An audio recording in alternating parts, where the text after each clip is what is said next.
उस आदमी ने बस अपनी पत्नी को गले लगाया, लेकिन उसने तुरंत उसकी गर्दन पर चाकू रख दिया, क्योंकि उसे लगा कि उसके सामने वाला आदमी वास्तव में उसका पति नहीं है। उसका असली पति उसे हमेशा पीटता था। कुछ दिन पहले ही जैक युद्ध में 7 साल बिताने के बाद घर लौटा था। गांव में किसी ने नहीं सोचा था कि जैक वास्तव में जिंदा वापस आएगा। जब जैक ने अपने परिवार को फिर से देखा तो उसकी पत्नी लॉरा यह देखकर हैरान रह गई कि वह अपने बेटे के साथ कितना कोमल था, और उसने उसे खुद ही अपनी बाहों में खींच लिया। जैक की सुरक्षित वापसी का जश्न मनाने के लिए गांव वालों ने उसके लिए एक स्वागत समारोह रखा। उन्होंने देखा कि पुराना चिड़चिड़ा जैक चला गया था। अब वह सभी के साथ गर्मजोशी और दयालुता से पेश आता था। जब उसके दोस्तों ने कुछ संदेह जताया तो जैक ने बताया कि उसके सिर में गंभीर चोट लगी है। घर वापस आकर जैक को उस रात अपनी पत्नी से फिर से मिलने की उम्मीद थी, लेकिन लॉरा ने उससे कहा कि वह दूसरे कमरे में सोएगा। तभी जैक को पता चला कि वे वास्तव में 7 साल पहले अलग हो गए थे। हालांकि वह हैरान था, लेकिन उसके पास इसे स्वीकार करने के अलावा कोई विकल्प नहीं था। अगले दिन लॉरा खेतों में काम करने चली गई। स्थानीय पादरी मदद करने के लिए आया, जैसा कि वह सालों से करता आ रहा था जब जैक दूर था। पादरी हमेशा लॉरा के लिए मौजूद था और उसने उससे वादा भी किया था, अगर जैक 1 साल बाद वापस नहीं आया तो वह पादरी से शादी कर लेगी।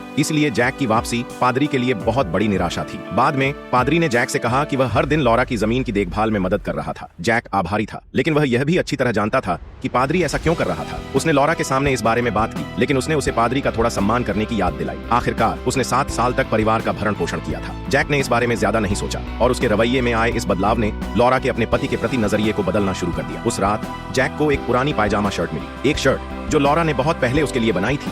उसका साइज गलत था और उस समय उसने इस वजह से उस पर गुस्सा किया था। उसके बाद से उसने कभी भी उसके लिए कुछ नहीं सिला था, लेकिन अब उसने ईमानदारी से माफी मांगी, और उस पल में लॉरा को लगा कि उसके सामने वाला आदमी उससे प्यार करता है। उस रात उसके पति के लिए उसकी भावनाएं फिर से जागने लगी। अगले दिन जैक एक नई जोड़ी जूते खरीदने के लिए शहर गया, लेकिन जब मोची ने उसके पैरों को मापा तो उसने देखा कि जैक के जूते का साइज पहले से 2 साइज छोटा था। जैक ने उससे बस इतना कहा, शायद तुमने गलत उपकरण पकड़ लिया। उसने इस बारे में ज्यादा नहीं सोचा, क्योंकि उसकी नजर अखबार पर थी, एक ऐसी कहानी पर जो पूरे गांव को अमीर बनाने का वादा करती थी।